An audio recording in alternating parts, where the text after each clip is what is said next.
دیکھتا ہے، دوسرا نشان یوحنا پھر آسمان پر ہی دیکھتا ہے، اور وہ نشان یہ ہے، وہ کہتا ہے کہ میں نے بڑا لال اژدہا دیکھا، بڑا لال اژدہا دیکھا۔ اب اس کو جب وہ دیکھتا ہے تو اس کی نشانی کو وہ پیش کرتا ہے، جیسے اس نے عورت کو بیان کیا، تو اب یہ صرف بڑا لال اژدہا ہی نہیں بلکہ اس کے بارے میں تھوڑی اور وضاحت کرتا ہے کہ اس کے 7 سر ہیں۔ اب یہ جو اس نے اژدہا دیکھا ہے، اس کے کتنے سر ہیں؟ اس کے 7 سر ہیں، اور اس کے سر اور 10 سینگ ہیں، 7 سر اور 10 سینگ، اور اس کے سروں پر 7 تاج ہیں، یعنی 7 سر اور ان سروں پر 7 تاج، اور اس کے 10 سینگ بھی ہیں۔ یہ ہے اس نے اس اژدہا کی تصویر کو سامنے رکھا جس کو اس نے آسمان پر دیکھا۔ یہ لال اژدہا ہے، بڑا اژدہا ہے، 7 سر ہیں، اور 7 سروں پر 7 تاج رکھے گئے ہیں، تو اور اس کے ساتھ 10 اس کے سینگ بھی ہیں۔ میں تھوڑا اس کو بیان کرتے ہوئے آگے چلوں کہ 7 جو سر ہیں، یہ سر حکمت کو ظاہر کرتے ہیں، کیونکہ آپ کا برین، آپ کی حکمت، آپ کی وزڈم، آپ کا فہم اس برین کے اندر، اس سر کے اندر، اس ہیڈ کے اندر ہے۔ تو اس کے جب 7 لگایا گیا ہے، 7 کا مطلب ہے کامل، تو اس کو کامل حکمت بھی دی گئی۔ جب ہم حزقیل کو پڑھتے ہیں، حزقیل 28 کو، تو وہاں پر لکھا ہے کہ یہ دانش سے معمور تھا، تو اس کی حکمت کو بیان کیا گیا ہے، دانش سے معمور تھا تو کامل حکمت رکھتا ہے۔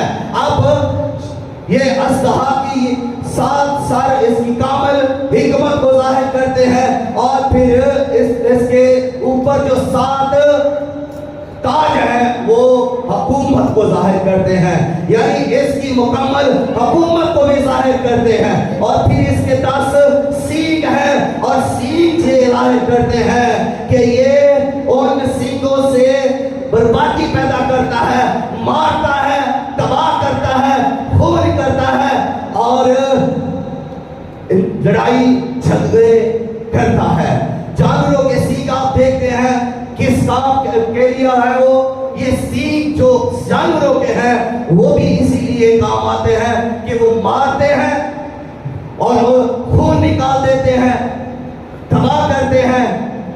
تو یہاں پر جو اس کے سینگ ہیں یہ بھی یہی کام کرتے ہیں، یعنی اس کو حکمت دی گئی، اس کو حکومت دی گئی، اور اس کو یہ اختیار دیا گیا کہ یہ کچلے، یہ برباد کرے، یہ تباہ کرے، یہ خون ریزیاں کرے، جنگ و جدل کرے، حکومت کرے، اور سب کچھ اس کے اختیار میں دے دیا گیا۔ اب ہم اس اژدہا کے بارے میں دیکھتے ہیں، یعنی یہ اژدہا ہے کیا، کس شخصیت کو پریزنٹ کرتا ہے؟ یہ بڑا لال اژدہا کس ہستی کو پریزنٹ کرتا ہے؟ تو یہ جو ہے بڑا لال اژدہا یہ شیطان کو پریزنٹ کرتا ہے۔ اب یہاں پر اس کے 4 القاب ہیں، یعنی اس کو 4 نام بھی دیے گئے ہیں۔ پہلا نام اس کو جو دیا گیا بائبل میں وہ ہے اژدہا۔ اژدہا کو انگلش میں ڈریگن کہتے ہیں، مونسٹر بھی کہتے ہیں، اور یہ ڈریگن جو ہے یہ پانی میں رہا کرتے تھے۔ جب یہ آسمان سے گرا دیے گئے تو اس کے بعد یہ پانی میں رہتے، پانی میں تیرتے، ہوا میں یہ اڑ سکتے تھے۔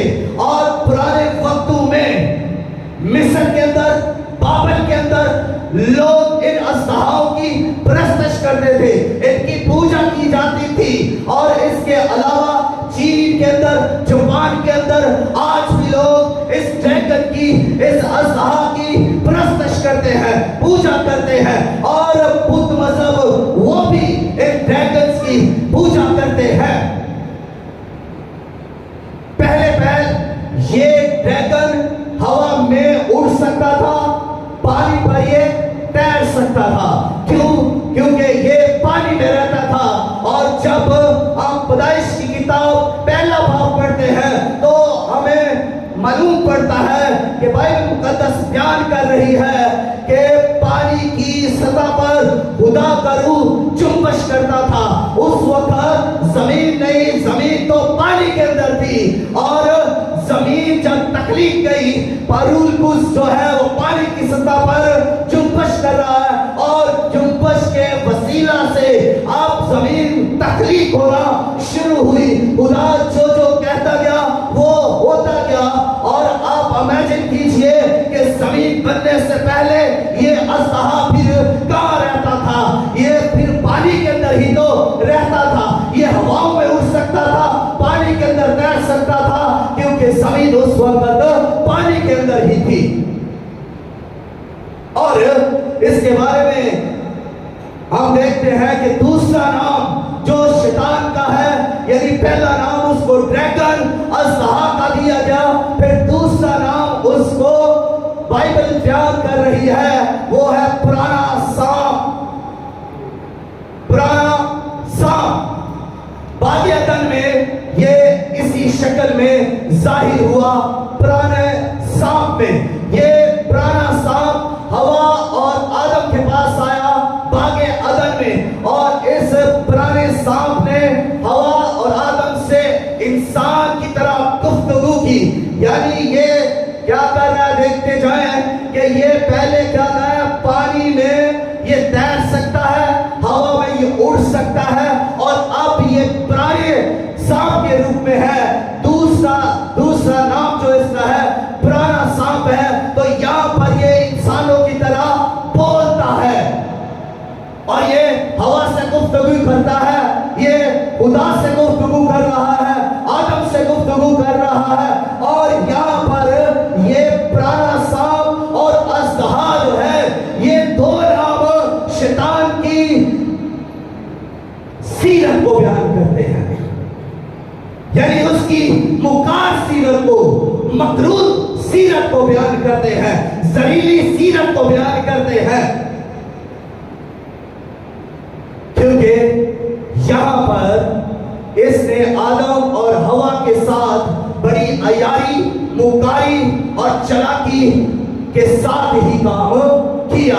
اس نے اپنی گفتگو میں انہیں پھنسایا, گمراہ کیا, اور ان سے گناہ ہوا. پھر تیسرا نام جو اس کا ہے, وہ تیسرا نام اس کا ہے ابلیس. ابلیس بائبل مقدس میں 7 دفعہ آیا ہے, اور اس نام کا مطلب ہے الزام لگانے والا. ابلیس کا مطلب الزام لگانے والا, اور دوسرا مطلب ہے اس کا گمراہ کرنے والا. اس کے یہ دو بڑے ہی زبردست کام ہیں, اور یہی یہ کرتا آ رہا ہے, اور یہ شروع سے ہی یہ کام گمراہی والا کرتا آ رہا ہے کہ یہ لوگوں کو گمراہ کرتا ہے, یہ فرشتوں کو بھی گمراہ کرتا ہے. اس نے ابتدا میں آسمان پر کیا کیا کہ فرشتوں کو گمراہ کیا اور اپنے ساتھ ملا لیا.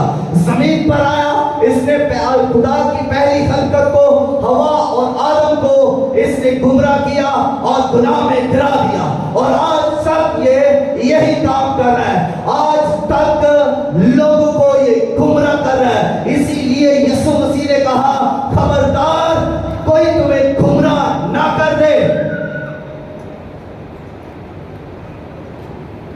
اور پھر پولس رسول بھی کہتے ہیں کہ سب گمراہ ہیں. اور پطرس رسول اپنے خط میں کہتے ہیں کہ یہ ساری دنیا اس ابلیس کی قید میں ہے, یعنی اس کی گرفت کے اندر ہے. ساری دنیا, ہر انسان جب اس کی گمراہ اس کے قبضے میں ہے تو گمراہ کر دیتا ہے, گناہ انسان کر کرتا ہے. اس لیے بائبل میں لکھا ہے کہ سب نے گناہ کیا اور خدا کے جلال سے محروم ہو گئے.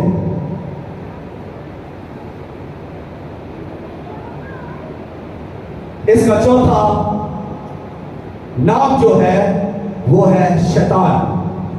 اور شیطان کا مطلب ہے مخالف، شیطان کا مطلب ہے دشمن.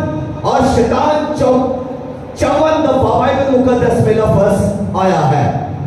54 ٹائمز بائبل مقدس میں شیطان کا نام آیا ہے.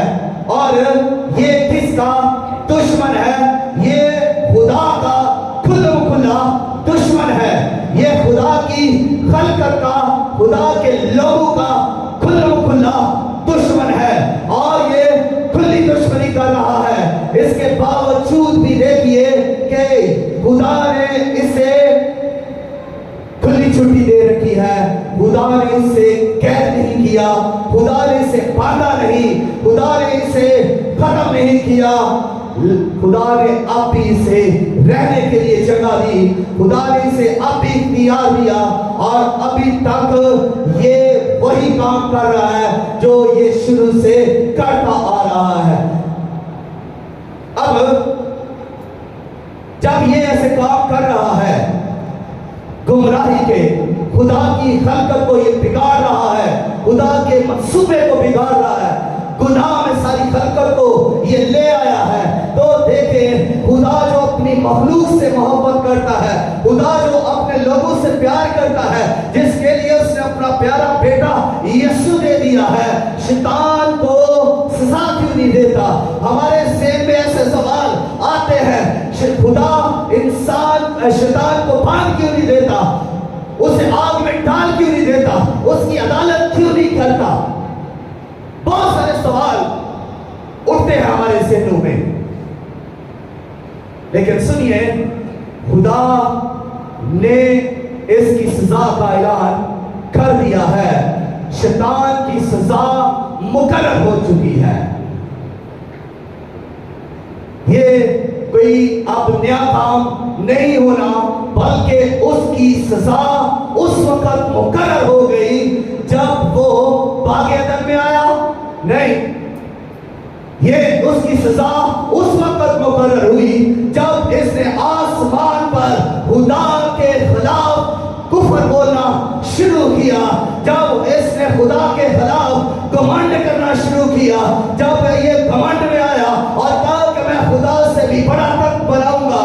اور اس کو خدا نے اس گھمنڈ کی وجہ سے نیچے زمین پر گرا دیا، اس کے فرشتوں کو بھی اس کے ساتھ گرا دیا. نیچے گرنے سے پہلے یہ ایک فرشتہ تھا، اور فرشتہ بھی ایسا جو مقرب فرشتہ ہے. مقرب فرشتے 3 ہیں. ایک لوسیفر جس کو شیطان کہتے ہیں، یہ مقرب فرشتہ ہے. جبرائیل مقرب فرشتہ ہے. میکائیل جو ہے وہ بھی مقرب فرشتہ ہے. جبرائیل پیغام رساں فرشتہ ہے، میکائیل جنگجو فرشتہ ہے، اور لوسیفر جو مقرب فرشتہ اب یہ اپنے گھمنڈ کی وجہ سے شیطان بن گیا. اب اس کا نام لوسیفر کی جگہ ابلیس رکھا گیا. اور اب یہ جھوٹا، اب یہ مکاری کرتا، اب یہ لوگوں کو گمراہ کر رہا ہے. اور اس کی سزا کا حکم اس وقت ہو گیا جب اس نے گھمنڈ کیا اور خدا نے اس کو اس کے فرشتوں کے ساتھ نیچے گرا دیا گیا. اور آپ بہت سارے مفکرین اس بات پر متفق ہیں کہ اس کے ساتھ تہائی فرشتے بھی زمین پر گرائے گئے. تہائی فرشتے کیوں؟ اس لیے کہ 3 جب مقرب فرشتے ہیں تو سارے فرشتے ان کے متحد تھے. تو تہائی فرشتے لوسیفر کے متحد، تہائی فرشتے جبرائیل کے متحد، اور تہائی فرشتے میکائیل کے متحد تھے. تو 3 جو تہائی تھے وہ فرشتے جو لوسیفر کے ساتھ تھے ان کو بھی خدا نے نیچے گرا دیا، آسمان سے اس کو نیچے پٹک دیا. جو